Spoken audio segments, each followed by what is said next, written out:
Ladies and gentlemen, Your Excellencies, esteemed guests from the cantonal and communal authorities, friends from the Friends of IMD, from the Vaud business community and well beyond, alumni, dear colleagues, and those of you watching from afar, may I present to you some of the smartest, hard-working young men and women that you're ever likely to have the privilege of meeting, the class of 2019. Today is a day of celebration and recognition. Graduands, your achievements are hard-earned. We admire, respect, and warmly congratulate each and every one of you. It's your talent, energy, resilience, and enthusiasm that has enabled you to navigate this year with more ease than you appreciate. And despite the inevitable bumps in the road that you will have experienced, the various ups and downs, my colleagues and I admire you tremendously, as we have classes before. But as the saying goes, and the track record shows us, the best has yet to come.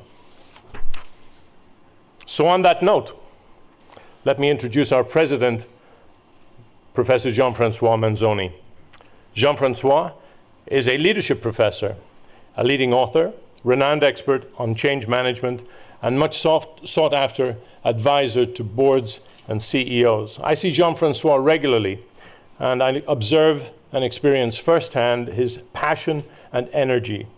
He, the management team, and the supervisory board of IMD care deeply about this program and what it means for you. His commitment has been felt and truly appreciated. Please welcome the president of IMD, Professor Jean-Francois Manzoni.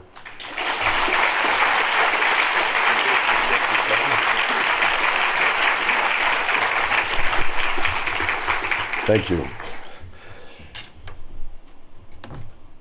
As Sean said, a warm welcome to all of you who are here today, and also a warm welcome to all those of you who are watching us from afar, from a TV or a computer screen. I want to start these remarks by offering my most sincere congratulations to the graduating class of 2019. You worked very hard to get this degree, and you should be proud of it. Folks out there, competitors, life, bad luck, will be able to take a number of things away from you in the years to come. But this degree, this achievement, nobody will ever take that away. You achieved that, and it will last forever. And we didn't give it to you. You had to earn it, which is as it should be. This degree carries with it a designation, a brand that has been established over several decades by the continued excellence of your predecessors, several of whom are here today, and I want to thank them for their presence and continued support, and our predecessors, some of whom are also here today. By the way, I also want to signal that among your predecessors is one father of one of you, and also two husbands. And I think we should applaud them specifically, because I think this is just great to watch one of their family members follow them.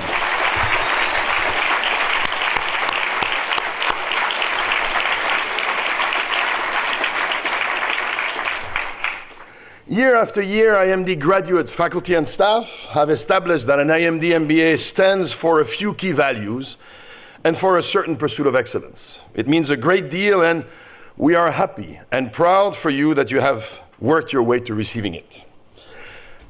So, dear guests, one more time, give them a very, very warm round of applause.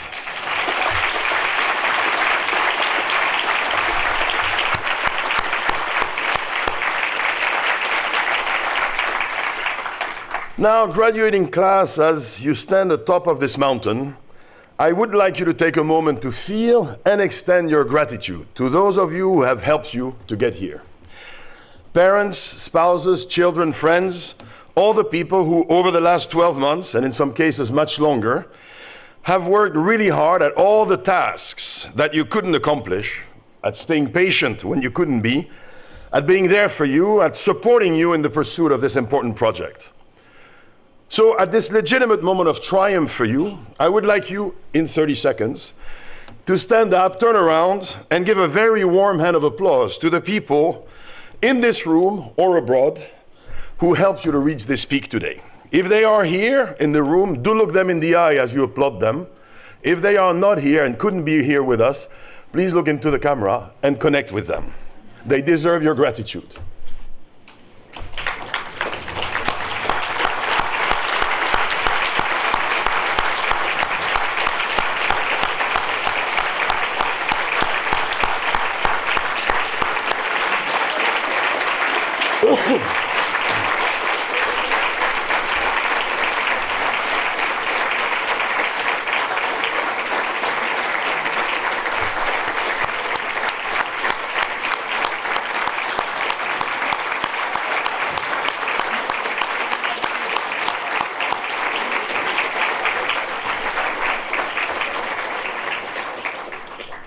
Thank you.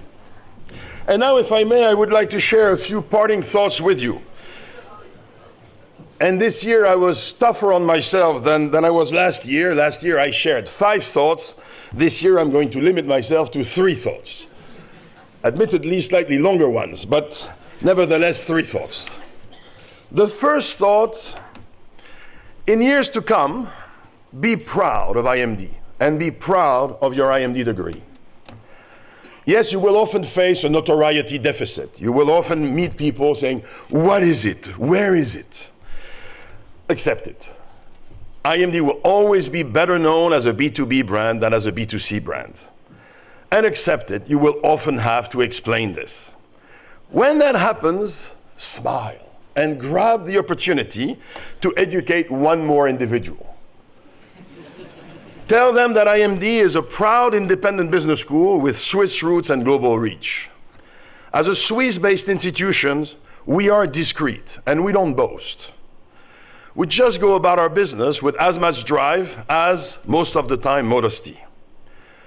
But for now, and especially for our guests, I want to leave modesty aside just for a second to remind you and everyone that we were the first major business school in the world to create a family business centers more than 30 years ago. Bloomberg Businessweek and Forbes did rank our MBA program the best international program in the world. And we are one of 2 business schools in the world to have been in the top 5 of the Financial Times Executive Education ranking for more than 15 consecutive years. So yes, we are a well-kept secret, but we're a pretty darn good secret. Beyond ranking and notoriety, we proudly stand for something. Challenging what is and inspiring what could be, we develop leaders who transform organizations and contribute to society. We believe that a sense of shared responsibility is essential for the prosperity of individuals, businesses, communities, and nations. And we support responsible leaders who act with integrity, contribute to sustainable performance, and have a positive impact on the world. So in the years to come, be proud of who we are and use that pride as a continued encouragement for you to live up to that heritage and to our collective purpose. Second thought, in years to come, make an effort to be engaged in the IMD alumni community, and particularly the MBA and EMBA alumni community. And of course, starts with your class. Stay connected, support one another, organize reunions. Come back for your reunion to IMD every 5 years. You have just spent a year together. The folks in this class know you better than most people you will meet will ever know you. There is an amazing professional and personal richness in this group. Nurture it and make it grow. A vibrant alumni community is an essential pillar of a successful school. It can also be an extraordinary asset for each of its members. Over the last 11 months, we have done our best to help you connect individually and collectively as a class. We will continue to try to help. But from today onward, this will become a shared responsibility. We will do our part. We want to encourage you to do yours. Be engaged in the life of the class of 2019 and more broadly in the alumni community. Third thought, in years to come, ensure that you remain very clear about the objectives that you pursue and very deliberate about the trade-offs that you make. I know it's a long sentence. remain very clear about the objectives that you want to pursue, because sometimes we don't realize early enough that in fact we're pursuing somebody else's dreams or the objectives and dreams that we think, or maybe other people think, that we should be pursuing. I want to encourage you to choose your own dreams and objectives deliberately and consciously. Hopefully, the reflective work that you did during the MBA program has helped you to become more aware of how you function and why you function this way. And hopefully, this greater self-awareness will also help you to select your preferred destination, your desired destination, and the path to that destination. Choose wisely, and then revisit these choices at regular intervals. Not too frequently, because if you revise too frequently, you will lack persistence, but also not too infrequently either, because otherwise you will be pursuing for too long a path that is no longer optimal for you. As you go, make deliberate choices about priorities and trade-offs. If you set priorities, allocate a great deal of time and energy to them. Don't let less important tasks distract you from the priorities that you set. We live in an age of distraction, but success requires focus and persistence. So choose your priorities wisely and then focus on them very intently. And if these priorities involve you pursuing ambitious goals, you will probably find it difficult to keep all the balls up in the air at the same time, all going to the desired height. You will have to make trade-offs. And accept that one or two balls are going to be going less high for a while in order to free up time and energy that you want to invest elsewhere. I want to encourage you to make these trade-offs deliberately and consciously, and to put a time frame on them. If you're not conscious or deliberate enough, you will end up underinvesting in some dimensions that will be subsidizing the rest. More concretely, it will be very easy for you to underinvest in yourself, in your family, in broader relationships, in your role as a member of the community and of the human race. The search for professional success is a demanding master, and it is a relentless one. And then habits kick in and we forget what we were trying to achieve in the first place. So choose your priorities wisely and for yourself. Revise them periodically, and in between revisions, stay ruthlessly focused on them. And make trade-offs consciously and deliberately. Do not underinvest too much for too long in yourself, in your family, in broader relationships, or in your role as a member of communities and as a human race. This latter aspect is not innocuous. The world is facing serious challenges, in particular on the ecological and social fronts. The world needs responsible leaders who speak and act in ways that contribute to the common good. So those were my 3 thoughts for today. Be proud of your degree and of your school. We're not perfect, but we strive for excellence every day and achieve it often enough. I often joke that Winston Churchill used to say, courage is going from one failure to another without loss of enthusiasm. Internally, we joke that we are trying to have enough successes to help us go from one failure to another without loss of enthusiasm. But that's, of course, the modesty of a Swiss organization speaking. Our goal, again, is to challenge what is and inspire what could be, to develop leaders who transform organizations and contribute to society. You are the epitome of these leaders that we want to develop, and we are proud of you. Be proud too. To be engaged in the alumni community, starting with this class. The world is not an easy place, and you'll need friends and supporters. We all do one day or another. Nurture the friendships that you develop this year and connect with your predecessors, and soon enough with your successors. And finally, choose your priorities wisely. Focus with great energy and make trade-offs consciously and deliberately. The dimensions in which you underinvest too much for too long will come back and bite you. So keep your future self very clearly in mind and among your key stakeholders. Voilà, those were the 3 thoughts. Over the coming years, we look forward to watching you continue to develop yourselves. We look forward to hearing about everything you will accomplish, your triumphs, your challenges as well. And we look forward to watching you make a positive impact on the world, starting with the lives of the people around you. It has been a privilege for us to share these 12 months with you. Good luck to all of you.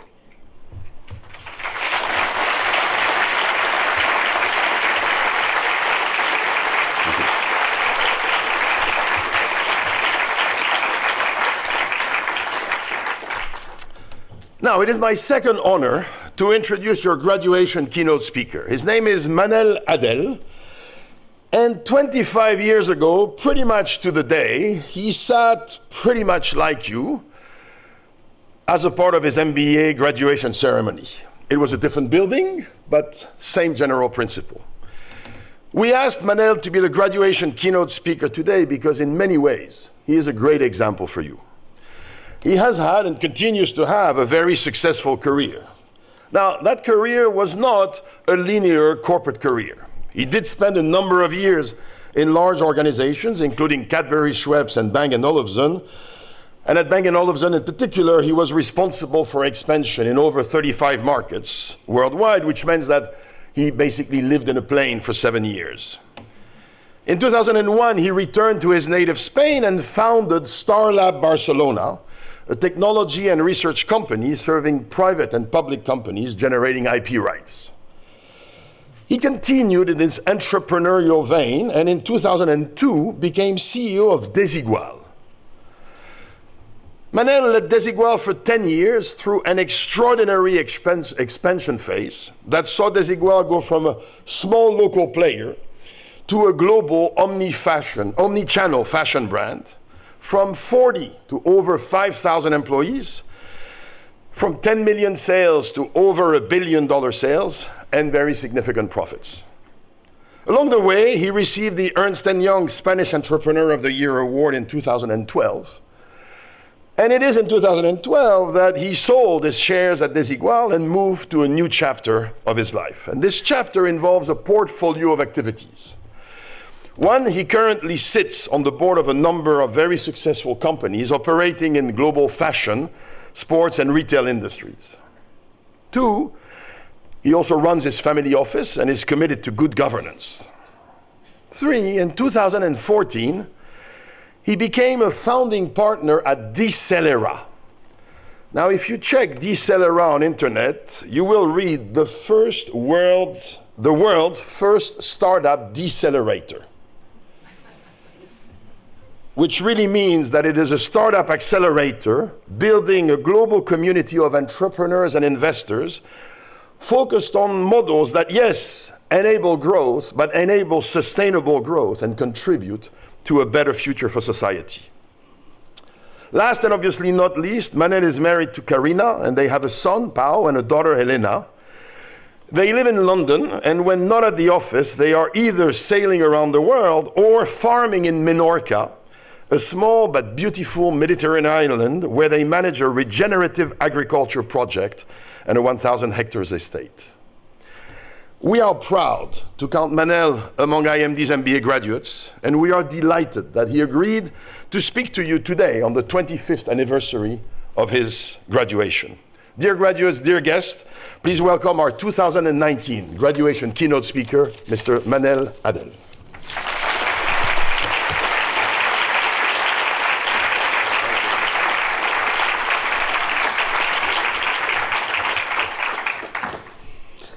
Well, it's a challenge to be standing between Jean-Francois and your diplomas. This is a hard place to be. But I'll try to be brief. And I've been given 20 minutes to share with you some thoughts and some learnings of my career. First, good morning to all the students. Almost I can say alumni, but let's keep it at students. Maybe I'm the last one calling you students. Consuls, ambassadors, authorities, professors, parents, friends and families, and everybody that has supported you going through the year. A very important moment, I know, in many lives, some present here and so many more way beyond this auditorium. If your year has been any similar to the one I spent here 25 years ago, it has been a year of many hopes, sleepless nights, risk-taking, good friendships, high standards of performance, some serious fun, and the discovery of everybody's limits. In summary, I guess an amazing year for all of you, the year with many facets, and a supercharged year. The excitement and energy of this moment makes it very hard for any speaker to gather full attention. Your minds must be full of interesting thoughts right now. First of all, I want to express a special thanks to Jean-Francois, the president and dean of this amazing school, for thinking of me for this occasion. Thank you, Jean-Francois. I really appreciate the opportunity to share this moment with you, but also it's a great sign that the president likes risk-taking.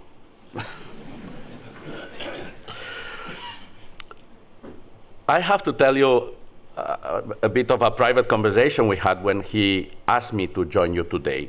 And he said, believe it or not, that he said, you know, this year Jeff Bezos or Tim Cook cannot come, so you can do a good job, Manel. How about for raising the bar? But actually, he gave me a great opportunity, because the truth is that it's a great honor for me sharing this moment with you. I also want to take the opportunity to thank to the IMD community, the full IMD community, for what the year I spent here has meant for my life and for my family, for my personal growth and my professional career. I do hope from my heart that this year ending has a similar effect on all of you. Before we start, a few words about my career that are not in the official CV that Jean-Francois just revised. I'm a Spanish, but I'm also a Catalan. As you know, Catalonia is a part of Spain fighting for independence. And I live in London, a country wanting to divorce for EU project. The red thread between these two sad stories is poor leadership. And I hope that you will understand and contribute to have better leaders in the countries that you live on. Married to Karina, I have 2 kids, Pau, the true engineer, Elena, a passionate photographer. My wife and I married just a month before starting the program. And we're still together.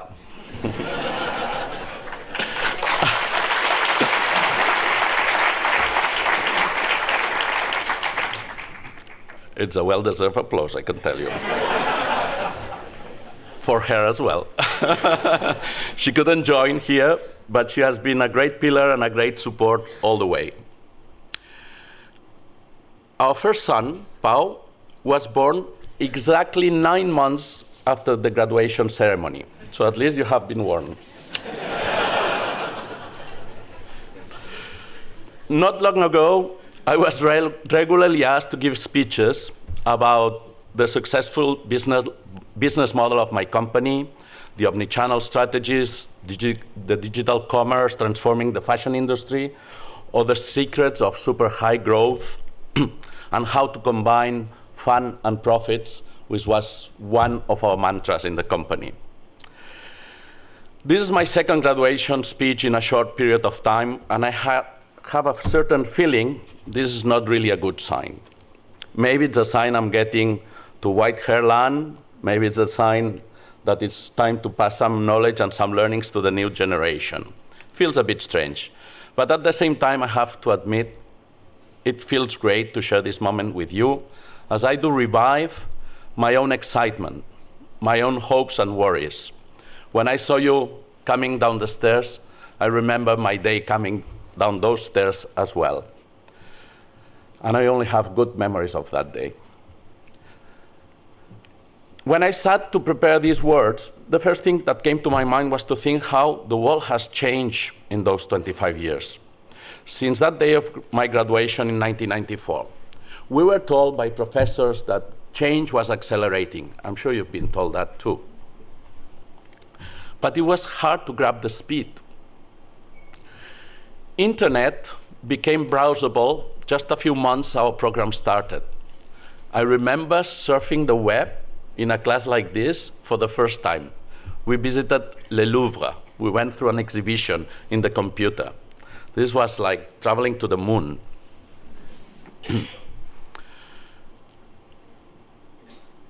The other big difference was that planet survival and climate change were not in the agenda. We were beginning to talk about the goods of recycling, but the world was not in a stress that it is today.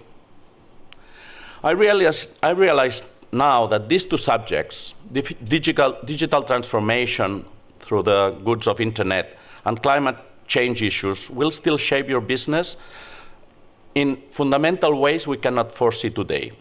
But even more important than that is that an innovation or an invention happening probably this morning in some lab nearby or far away could really change society in a way we cannot predict. Change keeps accelerating, and I don't see any sign of the opposite. Many think tanks agree that the next 20 years, and this will be the core of your business life, will bring more change to humanity than the previous 300. Then my second thought on preparing these words was trying to remember my own graduation and see whether I could remember anything from the graduation speech of that day to have some ideas and some inspiration for my address to you. I'll be honest to you, I don't remember a single word. Zero. Not even who gave the speech. Maybe it's my bad memory, maybe it's age, but having checked with my colleagues, this is pretty normal. Even Sean, very encouraging, told me when we spoke on the phone a few days ago, Manel, don't worry, nobody remembers these speeches.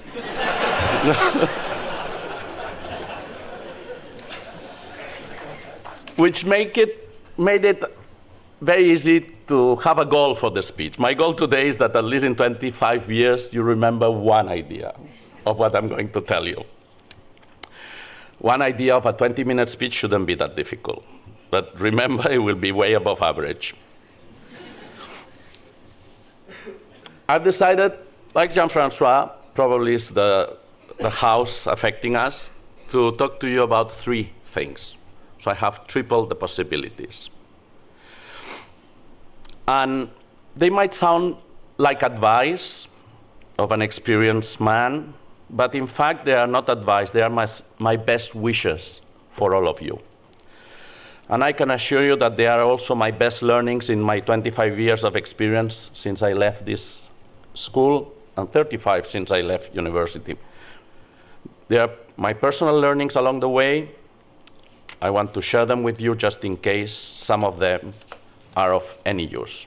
Let's go for the first idea. Be humble. Stay humble. The vast majority of you are going to succeed in your professional career. It may sound wrong to say it today in a Swiss environment, but I'll tell you why I truly think so. You have been trained to do a better job than most. You have been carefully selected to be here. You have worked hard like few others. You have something that not many people have in the world, despite there's a lot of literature about it, and that's that you know how to work hard in a team. You have been prepared for it, have practiced, have made lots of learnings, and I'm sure lots of mistakes. You have worked hard to be good team players, but also good leaders. You have learned about your limits, about your colleagues' limits, about the professor's limits, about everybody's limits. But as good leaders, you have learned about your own limits. Leaders, I hope that you become leaders that can have positive impact in your organizations and in society as a whole, because you have been trained to be successful leaders. Well, only from the humility of recognizing that success is usually collective, often circumstantial, and always, always temporary, you will really enjoy it. Only if you are able to share that success with others, you will truly achieve some sort of winning, some true sense of achievement. Isolation in so-called success is a very sad corner to be.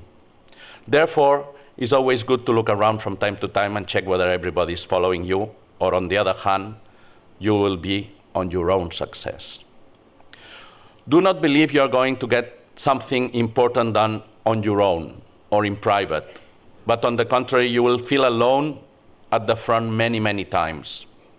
It is my experience that without humility, you cannot add or multiply, but just subtract and divide. Without humility, it will be difficult for you to recognize your mistakes, and those will be the only source of learning.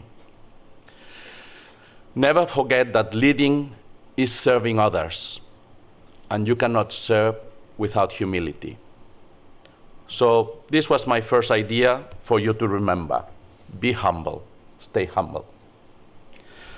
Let's go for the second one. Be brave. I'll now share a small part of the CV in a different version. At 40 years, 7 years after graduation, married to Karina and already with 2 kids, a good job offer, a good job in a great Danish company, my wife and I decided to change course and return to live in Spain. After 10 years living in California, in Switzerland, in Denmark, and in Belgium. I had worked in small firms, big multinationals, some of them listed, some of them family-owned, but I realized at the time that I wanted to stop being employed to be an entrepreneur. I felt I needed to have my own project. I also understood, finally, that working for growing equity could be more rewarding than just having a good salary, bonus included.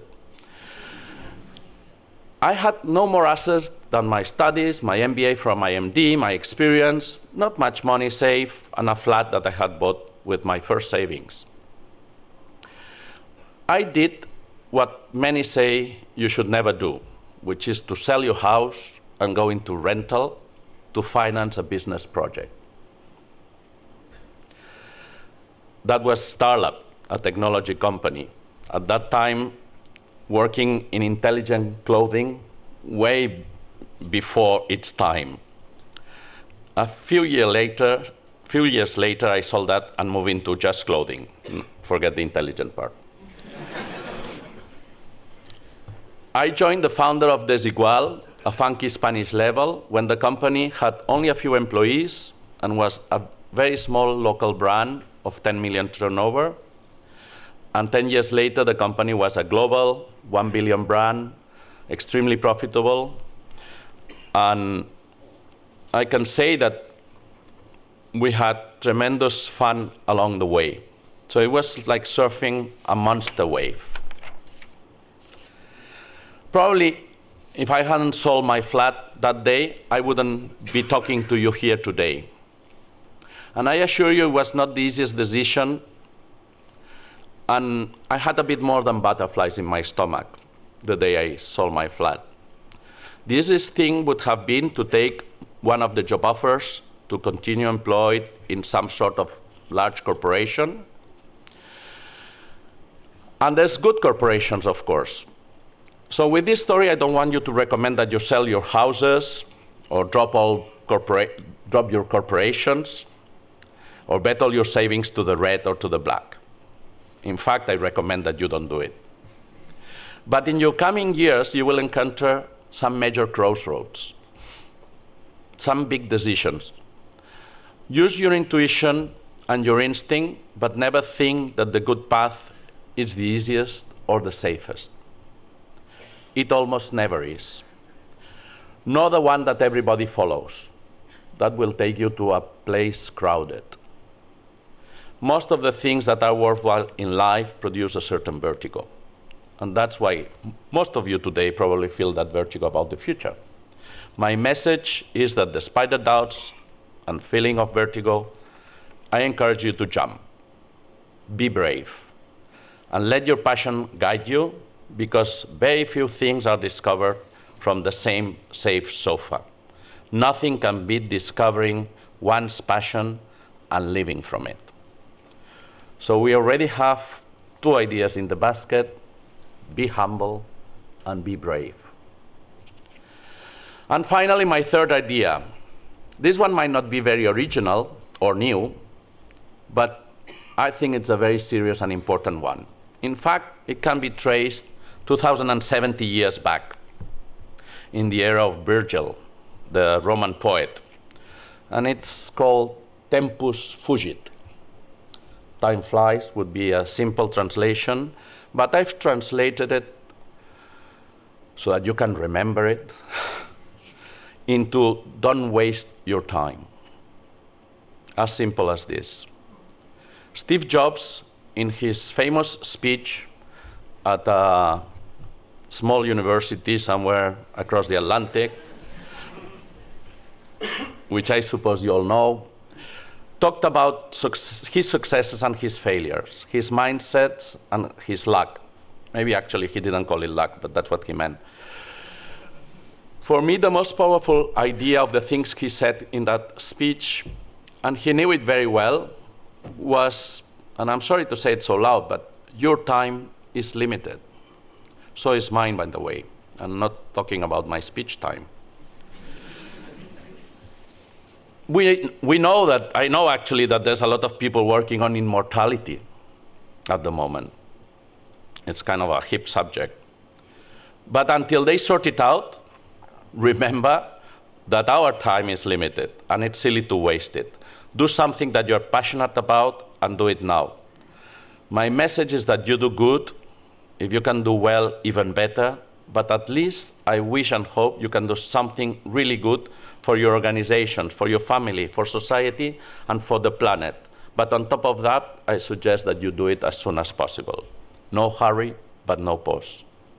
Do something with impact and don't waste your time with nonsense, because before you realize it, you might be giving graduation speeches. And that is if you're lucky.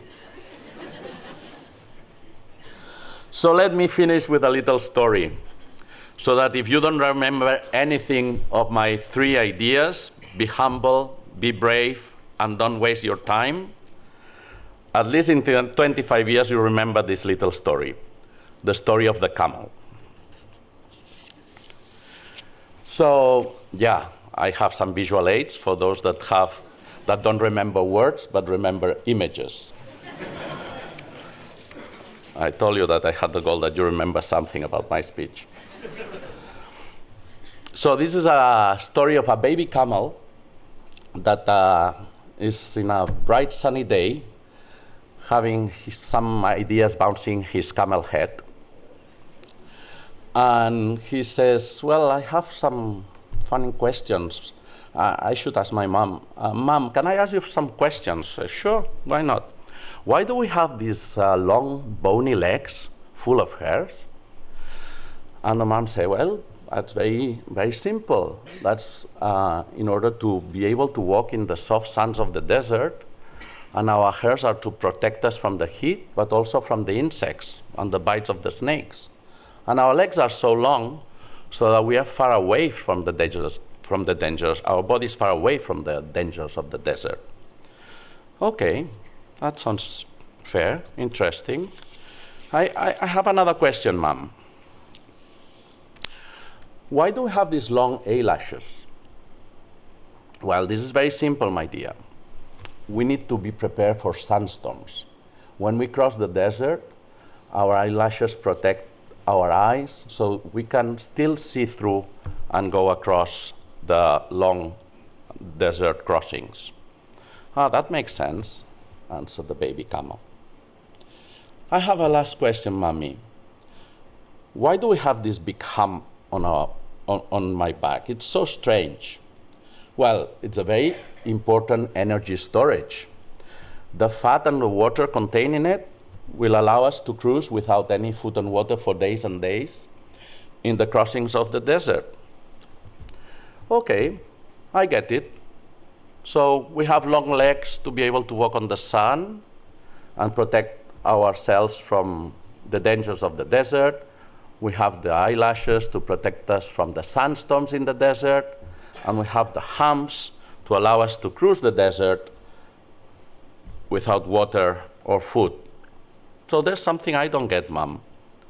What is it, my dear? She said, so what are we doing living in a zoo?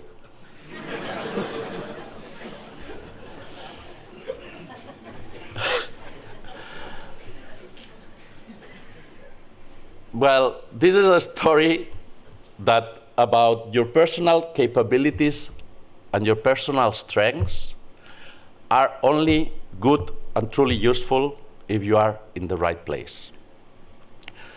So I'm sure you already know, but the corporate world, I'm afraid to say, is full of zoos. There's some big corporations, some great corporations, but there are also some zoo-like corporations. And zoos are for one characteristic. So my recommendation is that if you ever doubt whether you are in a zoo-like organization for yourself, you are probably in one. They tend to be safe places where food comes for free, at regular intervals, apparently for free, and some even might have a bonus system and a sophisticated retention stock plan. But if they are a zoo for who you are, you might not be maximizing your potential. And after the hard year you've spent here, I hope this is exactly what you want to do. Please avoid living in a zoo where you cannot flourish and be at your best. To conclude, I think it was Shakespeare that told us that the world is a kind of theater and we are all at stage. Remember that what's starting tomorrow is not a general rehearsal. It's a real life. So I wish you a good life, full of good health, true love, and the best of success. Be humble, be brave, and don't lose your time.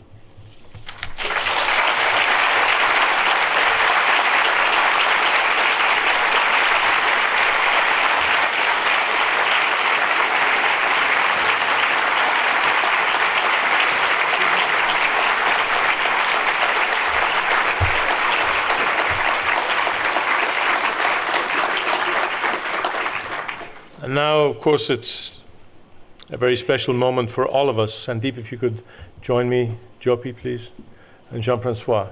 It's time to award the degrees.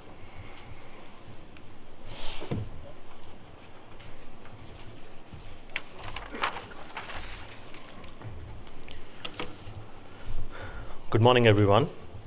I will welcome you to the stage in alphabetical order by your family name. And I will start with Ezequiel Abachian Alvarez.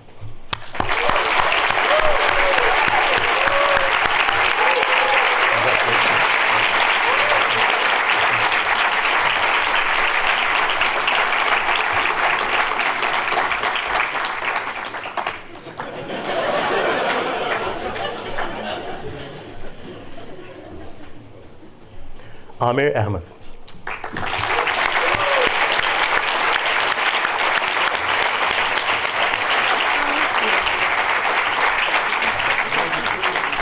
Louder. Kamal Aisa.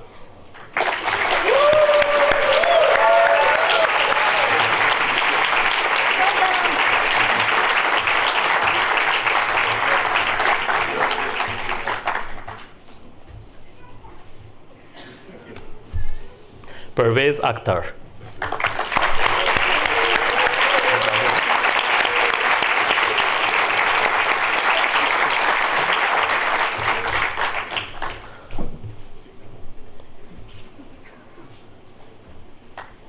Tulio Barcelos.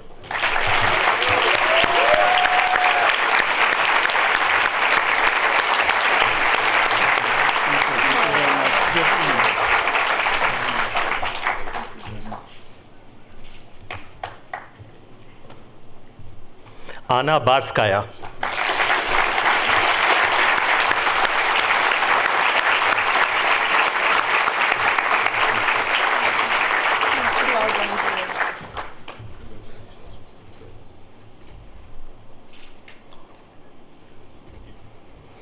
Graduating with honors, Alex Berry.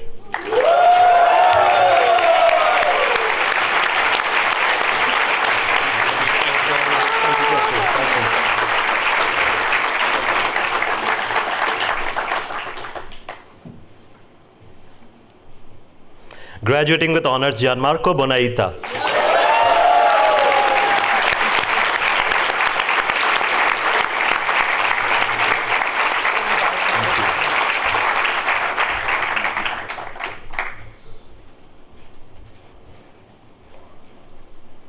Maisie Boros.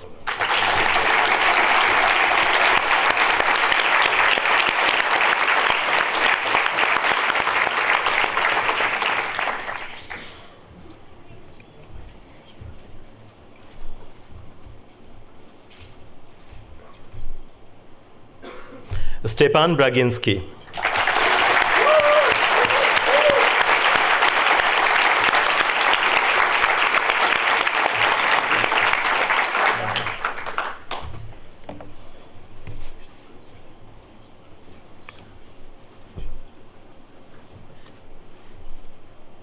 Alexander Bro.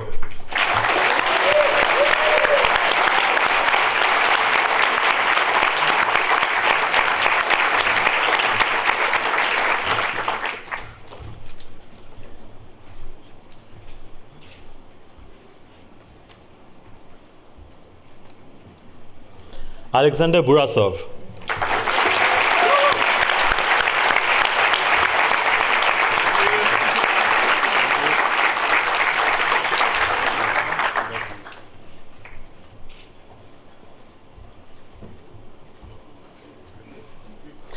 Graduating with honors, Marcelo Cordoso.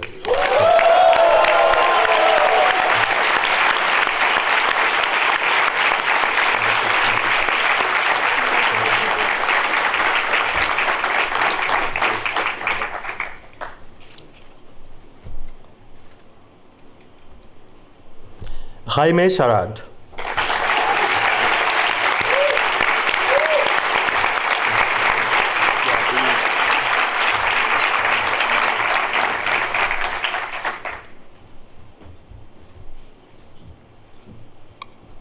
Georgi Charjeshvili.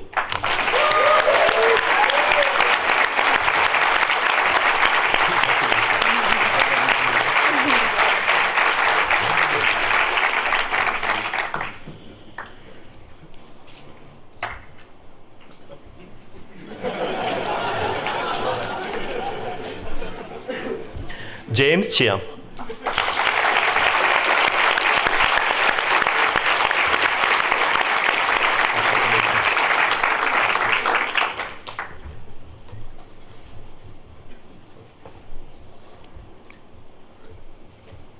Angelina Cho.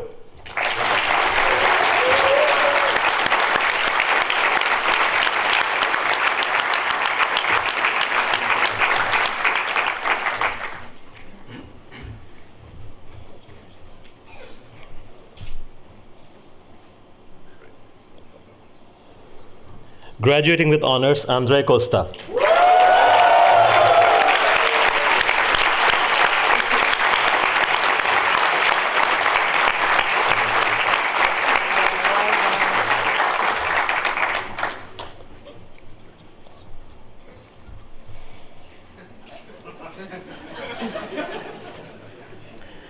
Graduating with honors, Swati Dalal.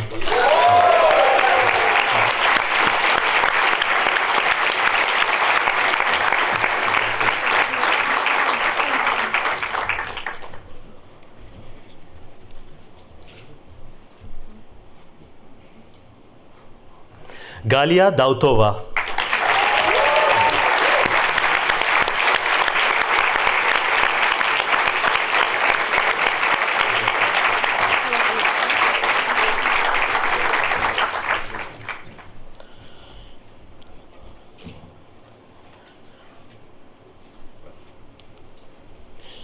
Graduating with honors, Olivier Dollier de Kerke.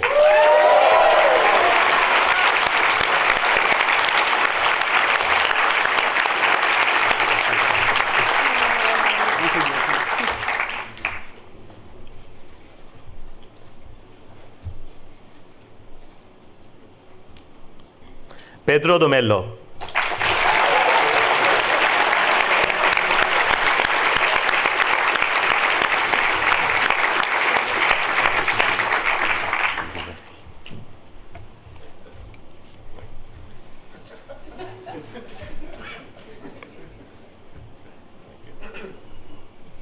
Mirko Deckler.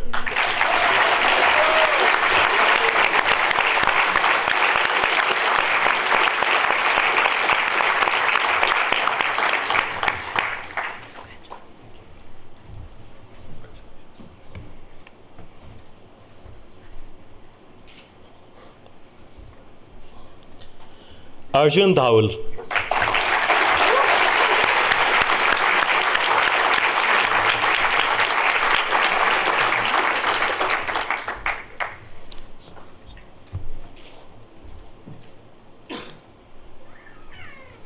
Gavin D'Souza.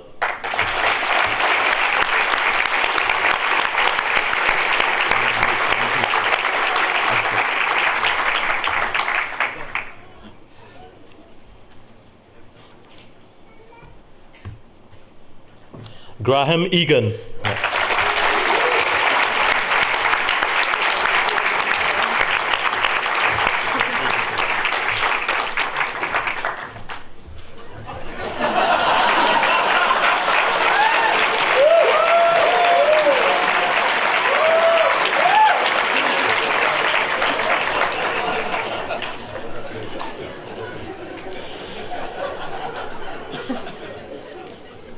Graduating with honors, Luca Emanuele Facchini.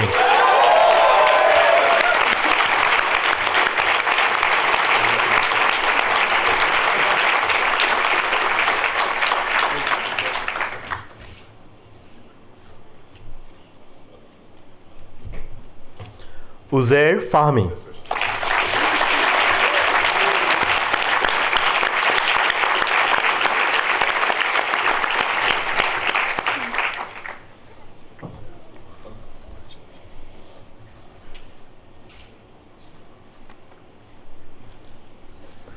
Alexis Fisore.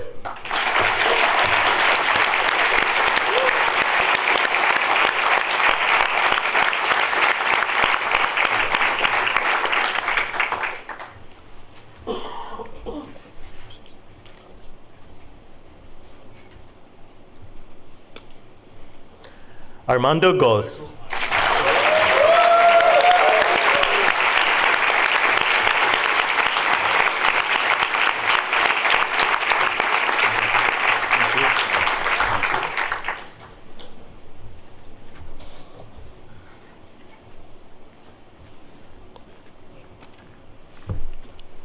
Shauna Grover.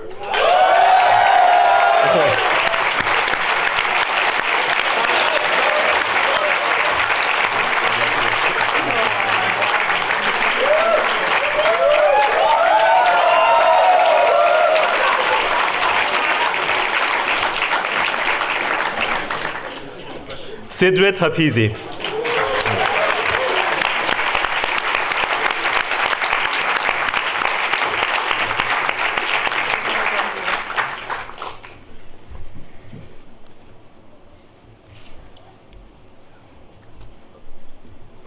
Becky Holst.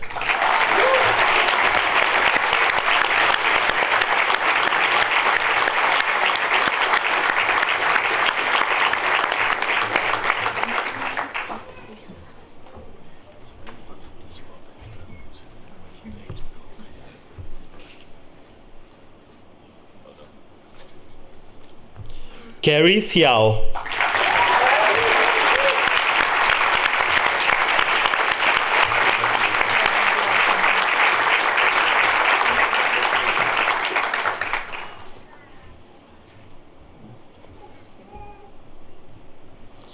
Carl Huang.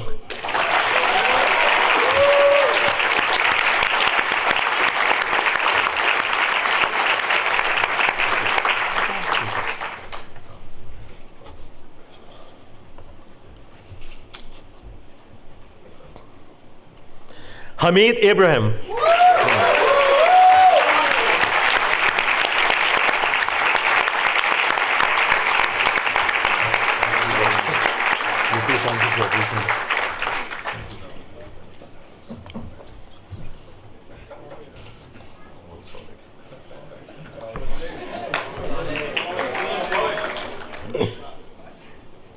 Takashi Ito.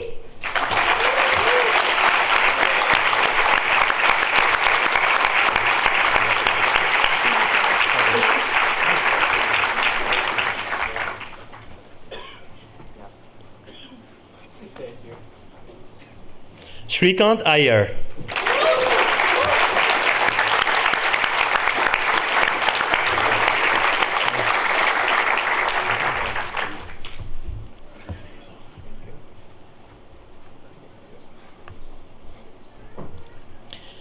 Graduating with honors, Jaco Janssen.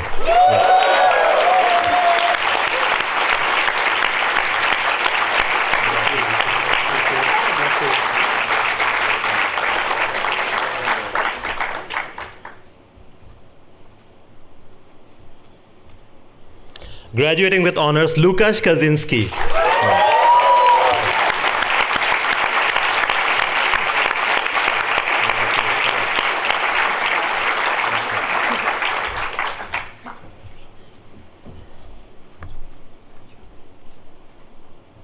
Philip Kynes.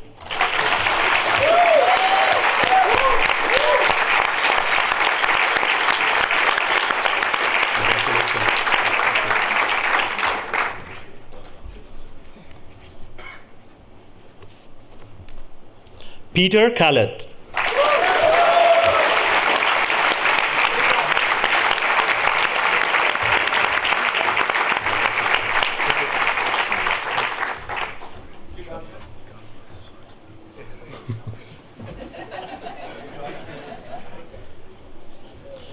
Damianos Kiramarios.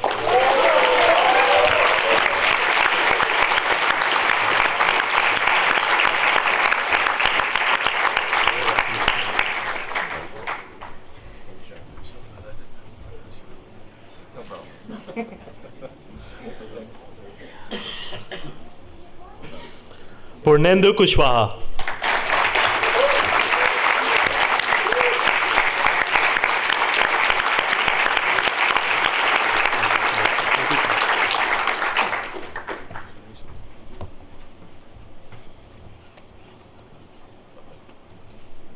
Anita Lee.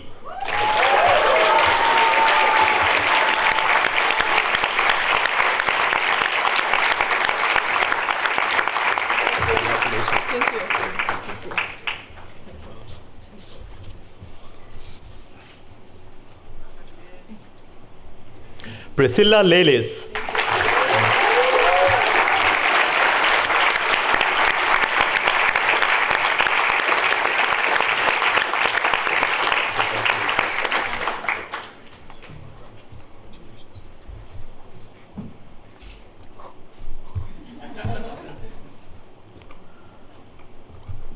Graduating with honors, Daniel Leotenegger.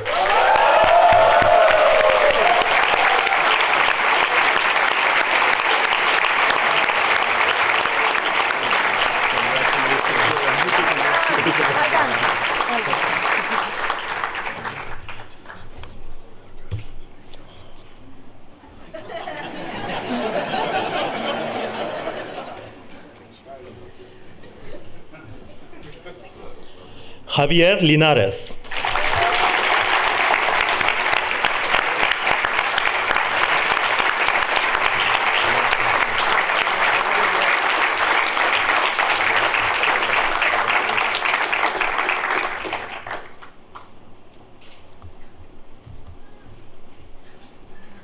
Ankita Majumdar.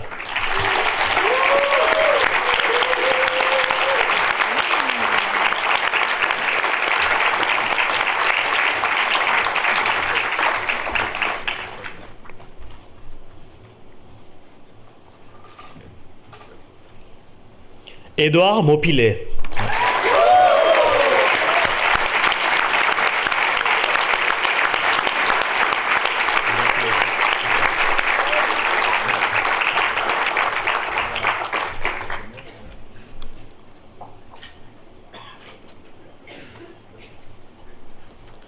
Kristina Mityaeva.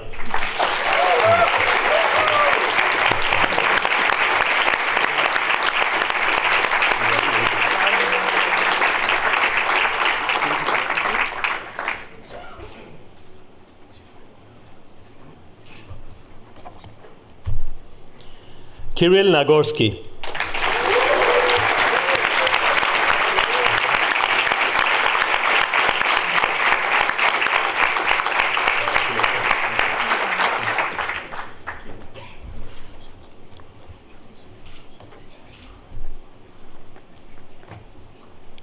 Vivekanand Pandey.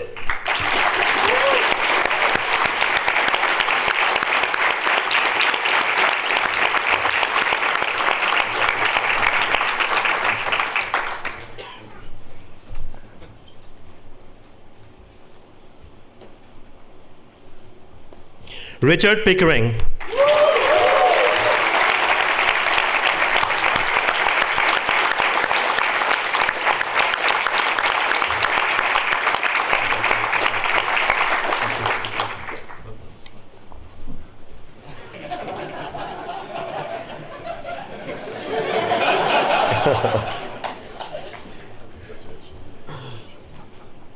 Joseph Pineda.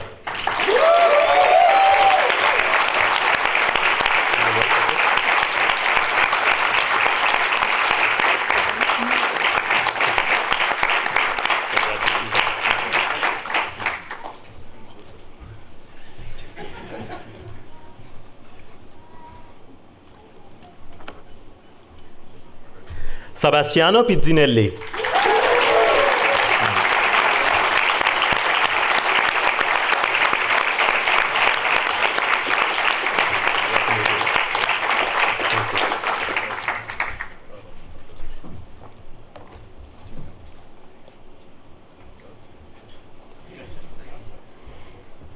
Surbi Puri.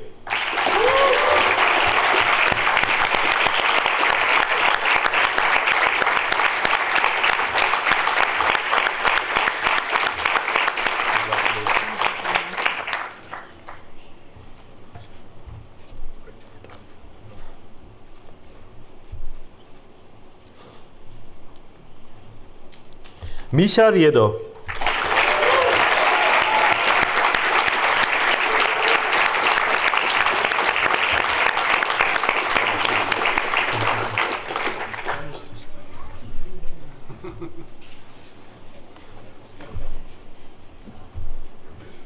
Adrian Savchuk.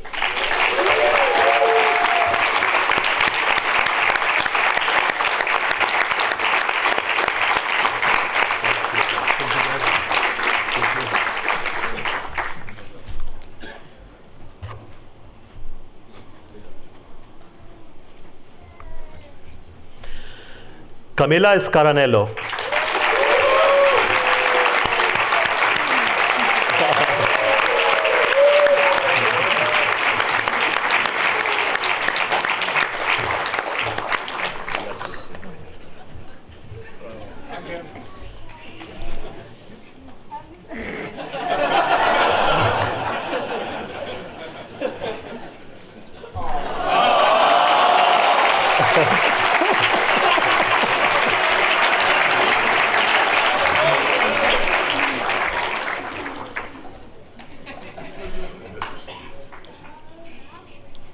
Diego Scolaro.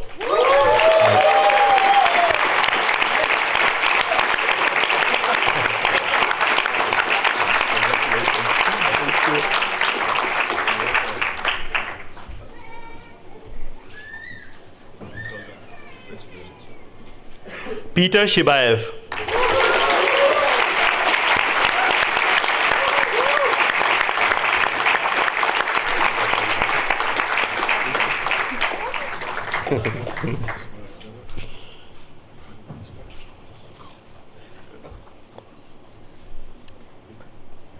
Atsushi Shichitani.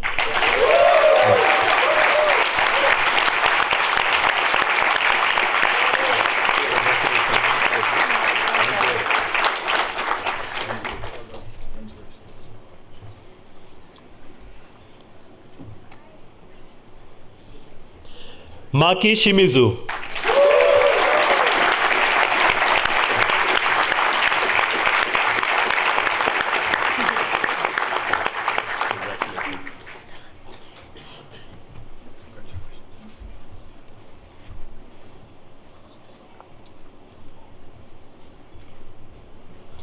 Francois Silva.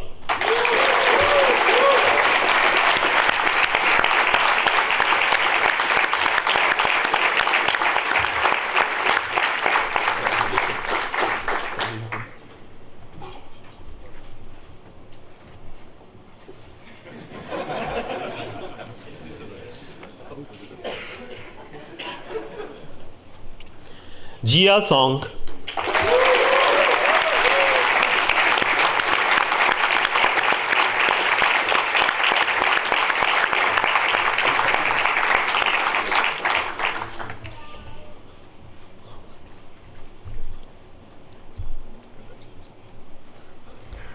Da Yun Sung.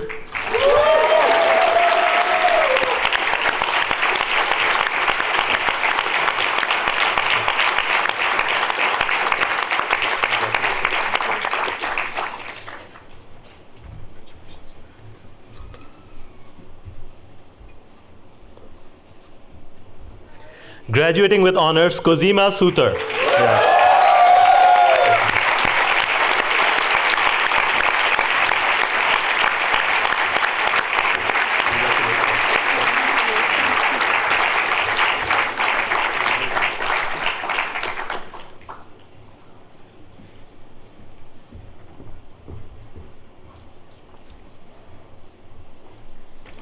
Leo Suvorov.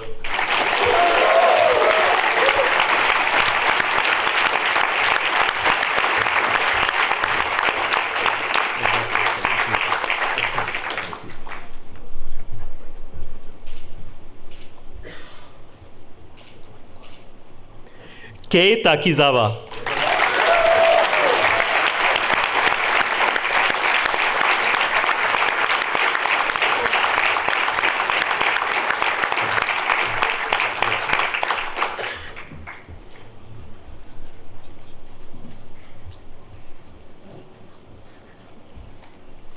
Satoshi Tanaka.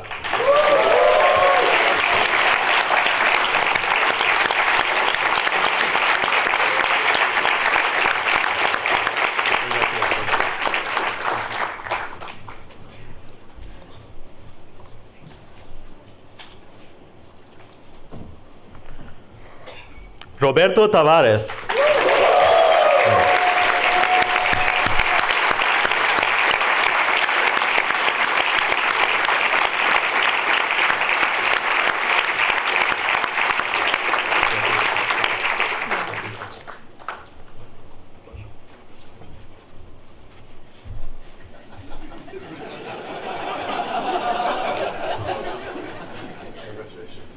Andrea Teja.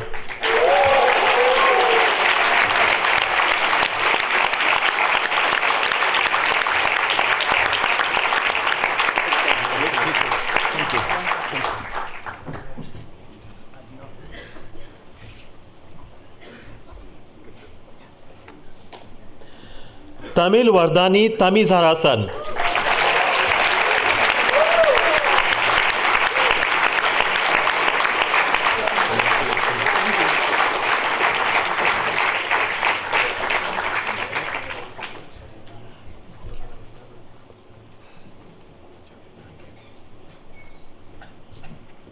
Sumit Trehan.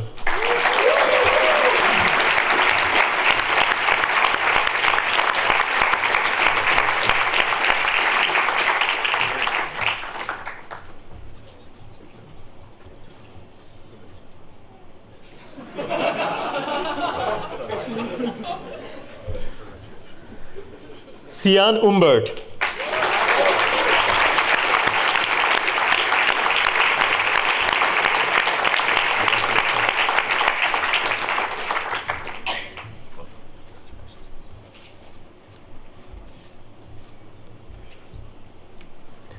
Helenas Vargas Cerato.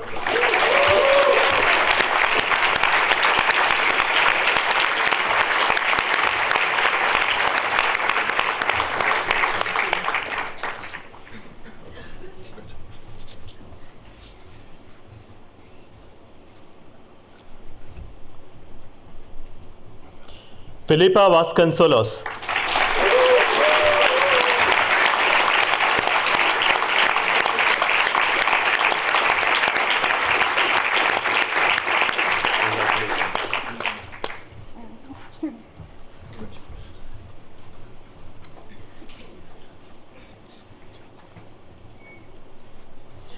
Matteo Verlato.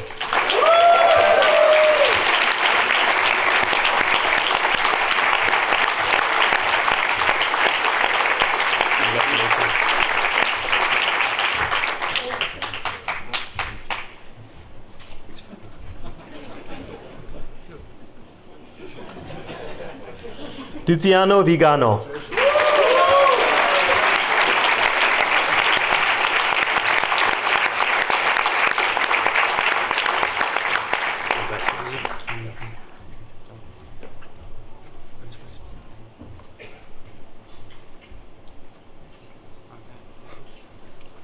Fred Wallenberg.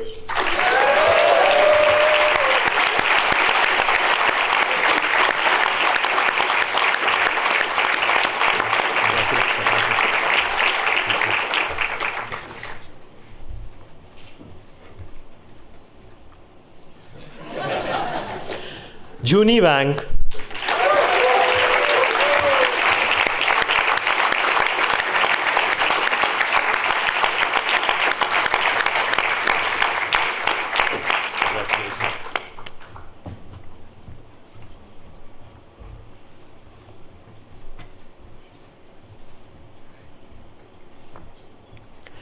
Jillian Zhu.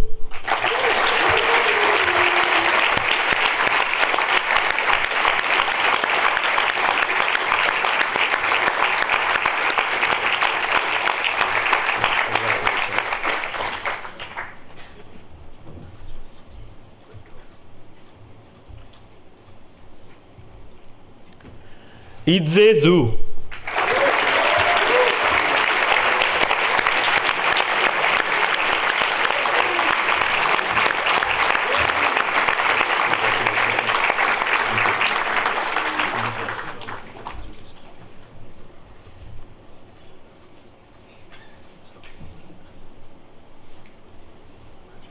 Yang Yao.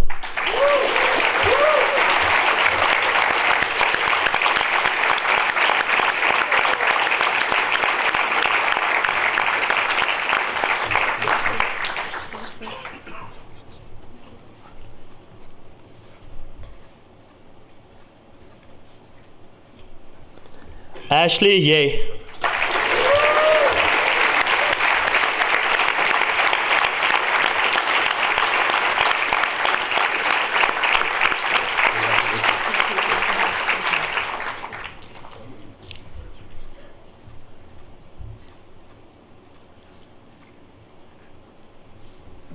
Atsushi Yokota.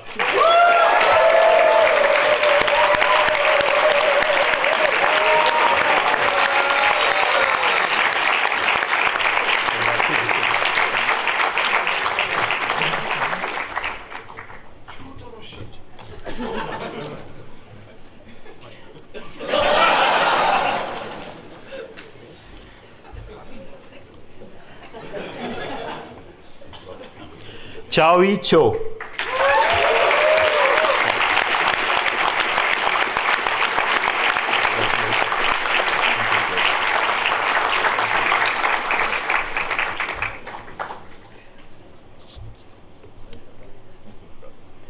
Yang Zhu.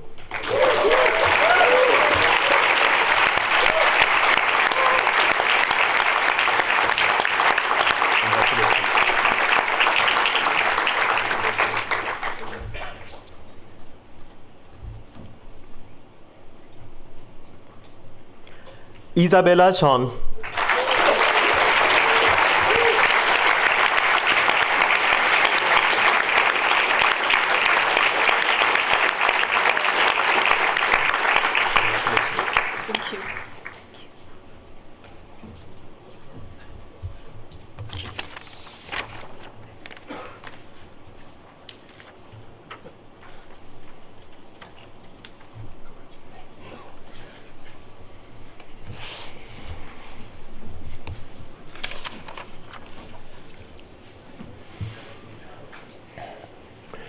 Sincere congratulations to all of you.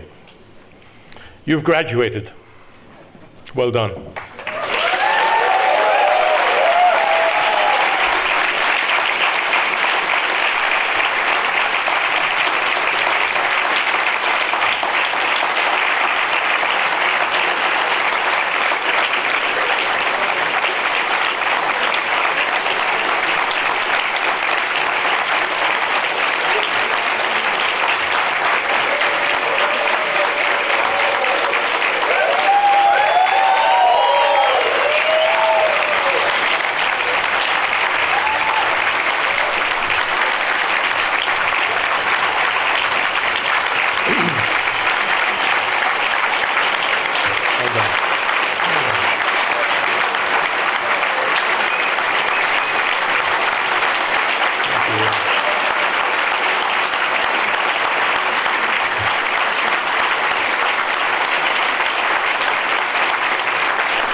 My word, this is some kind of big deal, huh?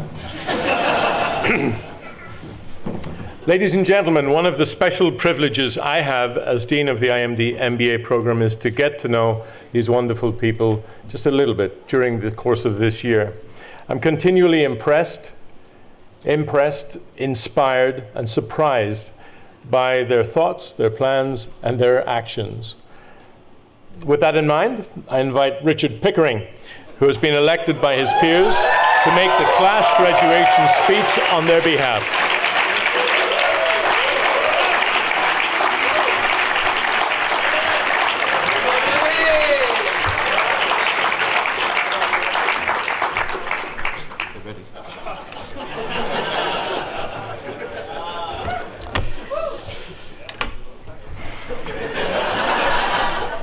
You know, it really is a massive honor to be here, giving the IMD MBA graduation speech on behalf of my class, the class of 2019. And now that I've graduated, I can perhaps safely give it. I was fortunate enough to be elected to this privilege by my class. You know, God knows why. Where I come from, we don't really do goodbyes or farewells after transformative experiences. We just draw a line under it and then we crack on. But nevertheless, I'm going to do my utmost to do justice to the theatre of characters, stories, and emotions that have been this year for all of us.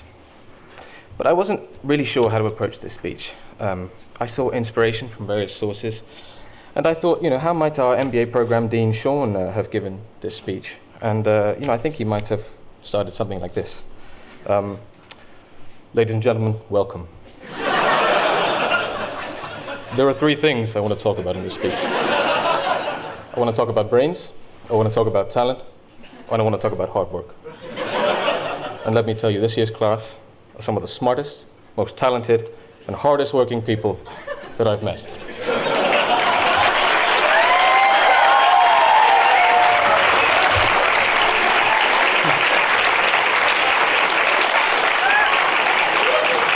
You know, but then I thought structure is such a big deal for MBAs. You know, it's a key part of our course.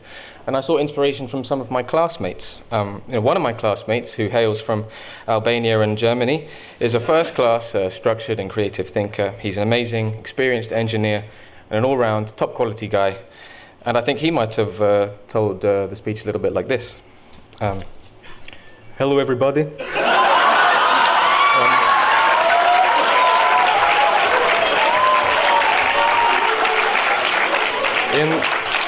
In this speech, I would like to go at first wide and then deep. In the wide part, I will take the year in chronological order from January through to December.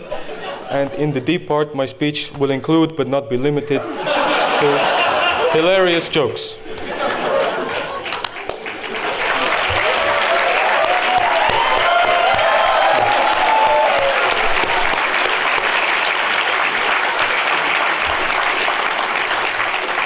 But then I thought actually a good way to approach this might be to just convey some of the learnings that we've benefited from as a class, real impact, real learning, or is it the other way around? I can't remember.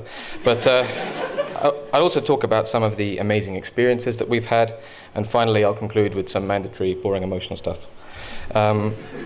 Just a quick disclaimer before I start, you won't get any slides or visuals out of me. As one of our illustrious professors from Norway used to say, hey, listen, no slides, no stress, okay? This.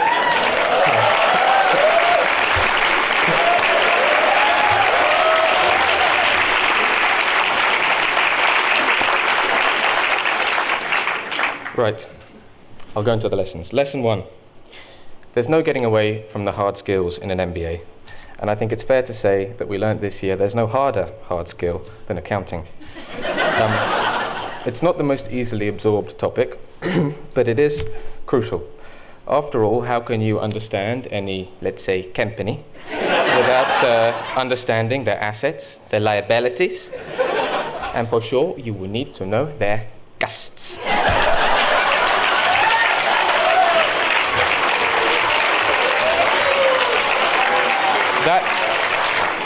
That all said, one of the best qualities of this class emerged during the battle for the balance sheet. Just how supportive everyone is. It was amazing to me to see how those with previous experience, those who know their subject well, really supported their classmates, and how everyone really supported each other.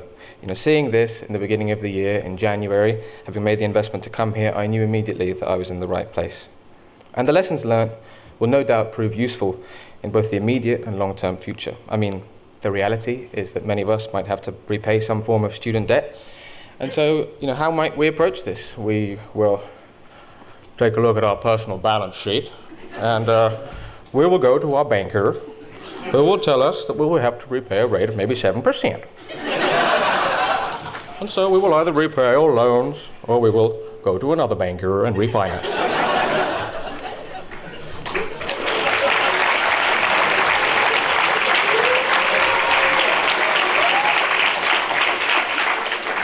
Lesson 2, structure is indeed everything. I'm probably speaking for myself alone, but my brain before IMD, by comparison, feels like a tangled ball of wire, just conducting electricity in any which direction and occasionally giving itself a painful shock. The ability to structure a message or an argument is a critical component of any MBA's toolkit. After all, what is the point of having the most insightful thoughts in the world unless you can convey them in a comprehensible and digestible way? This was reiterated to us powerfully at the start of our international consulting projects. We were told that, consultants, they structure everything, okay? You can't just go to a client meeting and be like, hey, it's not like we planned this or anything.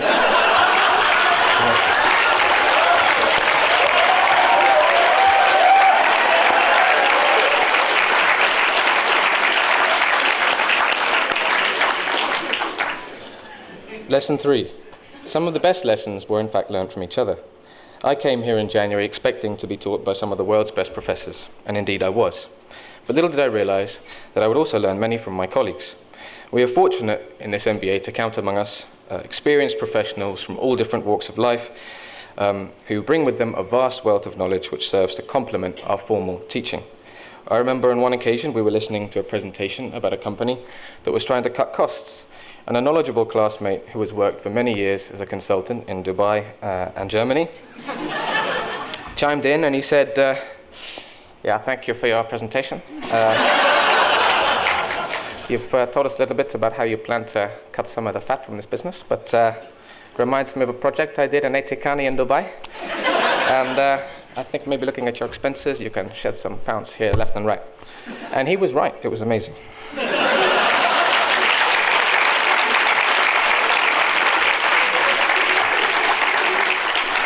Lesson 4. In times of stress, small gestures of kindness can go a long way. In the early months of the year, many an evening did we spend in our so-called dungeons, actually just basement study rooms, but dungeons sounds cooler. I think mostly we were pretty resilient, but no doubt there were passing times of stress and despair. In these moments, a member of our class was known to pass by each room, pop his head in and say, mates, can I tempt any of you with a Haribo? No, I really must insist. Solid, mate.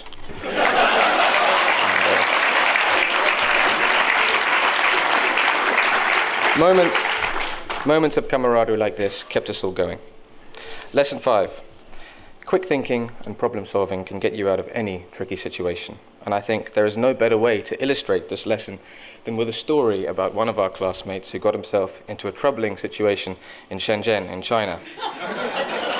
A class dinner was organized at a local restaurant, not too far from where we were staying. When the dinner had concluded and we were all filing out to the buses, this class member, with impeccable timing, decided to go to the bathroom to freshen up. After all, he had to stay looking sharp for the evening ahead. But by the time he was through his extensive routine, he emerged and to his horror found the restaurant empty. What was he to do? I mean, he might have to walk back to the hotel. But how? And more importantly, why? Panic gripped him, but slowly he began to remember his training. After all, he was getting his MBA, and he could extricate himself from any troubling situation. A solution struck him, and promptly he ran to the restaurant manager, said he was terribly lost and immediately needed help. She made some calls, and so it was that a Chinese IMD alumnus 10,000 kilometers away in London received word that an MBA candidate was in trouble. He called Sandeep from our MBA office. Sandeep called the restaurant, and upon being passed to said distressed MBA, of course, suggested he consider walking 800 meters back to the hotel.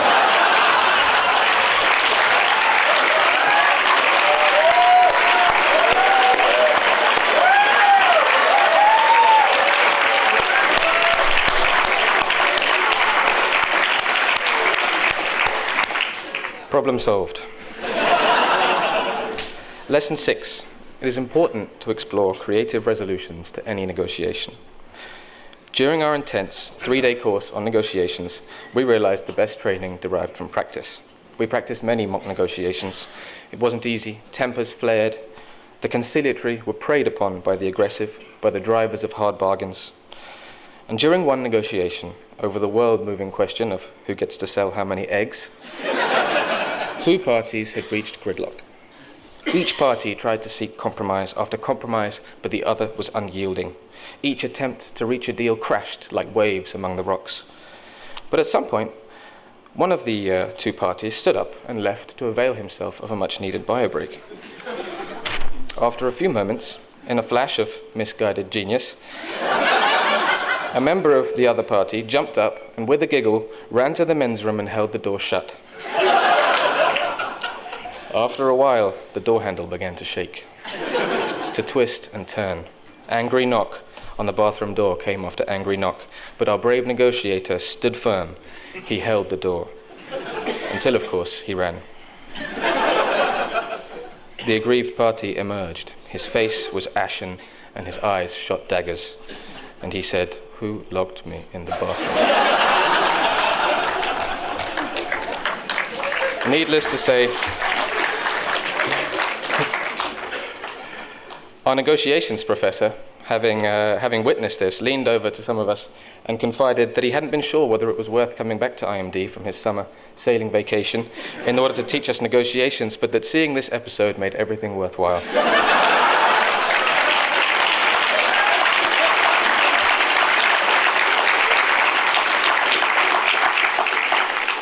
I'd now like to talk a little bit about some of the amazing experiences we've had during this year, and I'd like to be a little bit more serious, just a bit.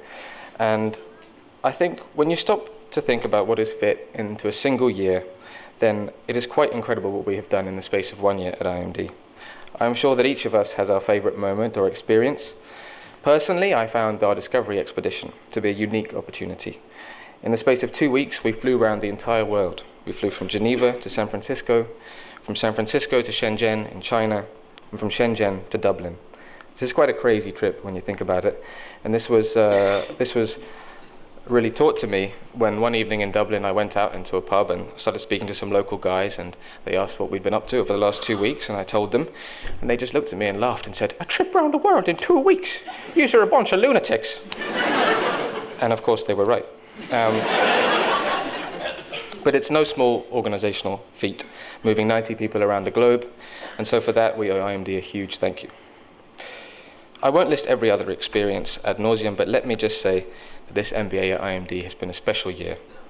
Whether it was our experience working with some of Europe's most interesting startups, the opportunity to work with UEFA in the annual Innovation Challenge, the international consulting projects, which took teams of all of us around the world in different directions, or even the integrative exercise, that surreal 48-hour marathon that I won't spoil for next year. The diversity of experience at IMD has made us all different people, whether we know it or not. I am deeply convinced that it has changed us for the better. I now reach a point in a speech where it is customary for someone in my position, on behalf of the class of 2019, to thank all the people who have made this year such a special one. But you know, I don't really think I need to do that because we really did it all by ourselves. No, seriously. I would like to say several thank yous and can only apologize if this list is not collectively exhaustive by saying that I never really was a good consultant. I want to start by thanking all our professors. We are fortunate to have been taught by some of the very best in the world and feel privileged to have learned from them. They have pushed us and challenged us in ways we could hardly have imagined. And so on behalf of our class, I want to thank all of them.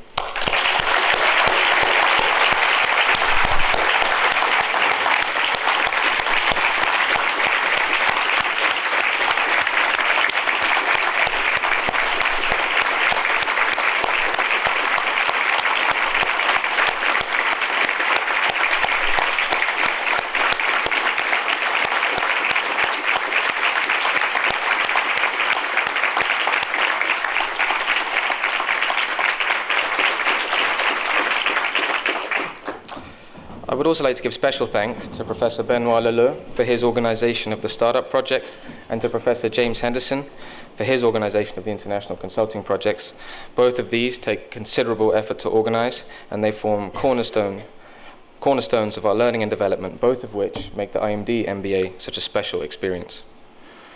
I would like to thank Julia, Natalia and the career development team for all their hard work on our behalf this year.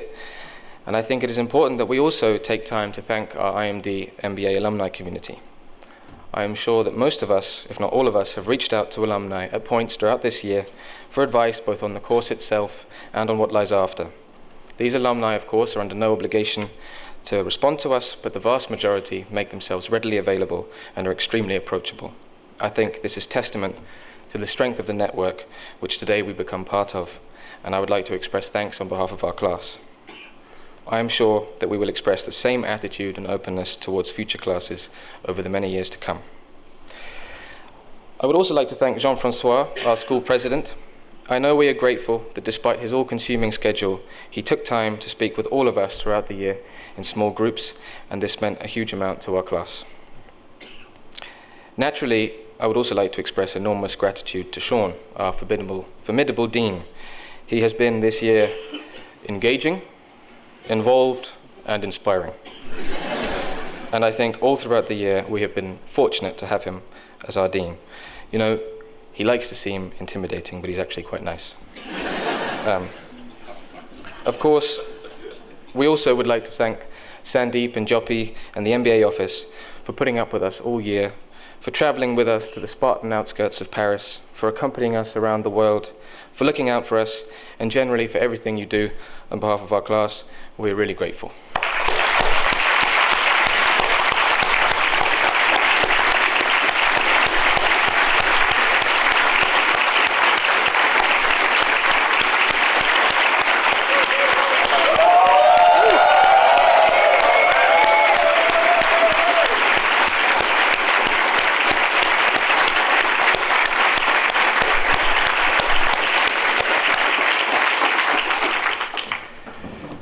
Finally, and arguably most importantly, I would like to thank all our partners and families.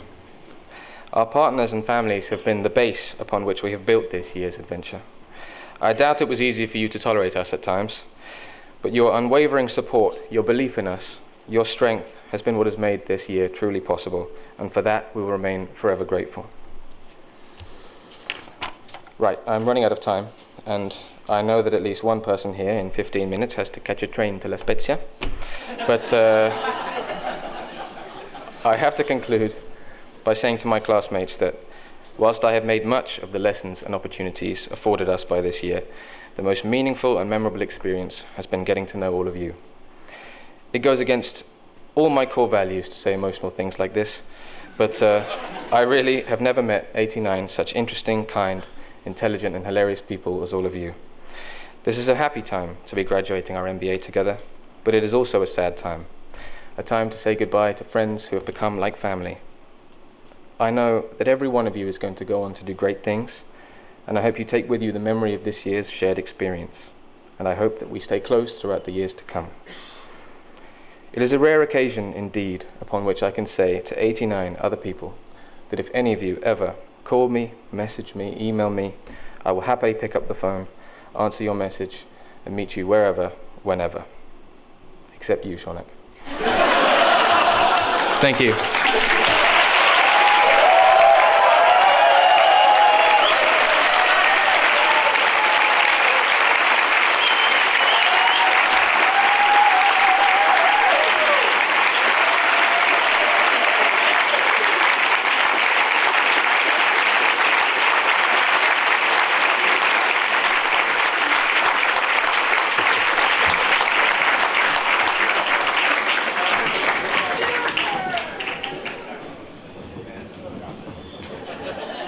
Where is he?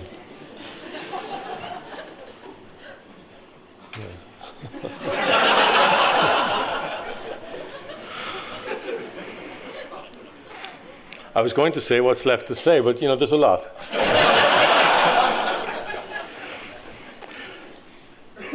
Friends, I hope you take a moment over the next few days to think about what you've learned this year. You'll all have learned something different. Different points will have been more important to you, but you should just recalibrate, reflect, think, and think about what you're going to do with that insight, that learning. It's important that you do that now, because you will really lock that in and remember it years to come. Of course, I hope that you'll always be open-minded, but always true and focused on your ambition and your goals that you set yourself. I hope that you're realistic, but yet allow yourselves to dream. And I hope you're ready to accept the inevitable challenges that will come along. This year will have taught you the value of straight thinking and straight talking. And you'll realize that when you think you're done, there's always a lot more to do. Graduates of the class of 2019, during this year, you will have clarified your ambitions. And as you make your way now, I hope that you will be generous, you will help those around you, you'll be a giver, help shape ideas, beliefs, and practices, and you will be a leader. You will take responsibility. All of this requires courage. Above all, self-belief. And there's no reason in the world that you should have any doubt about yourself. Believe in yourself, back yourself, and you will make great things happen. This is, in fact, your moment. You graduate at an extraordinary moment in our time. The world needs people like you. It needs you to take responsibility, and you need to make a choice now to accept that burden of opportunity that you have or not. I know that you will, and I wish you enormous success and complete happiness as you do so. Finally, ladies and gentlemen, as they leave the auditorium, I ask you once more to stand and join me in congratulating our friends, your family, the IMD MBA graduates of the class of 2019.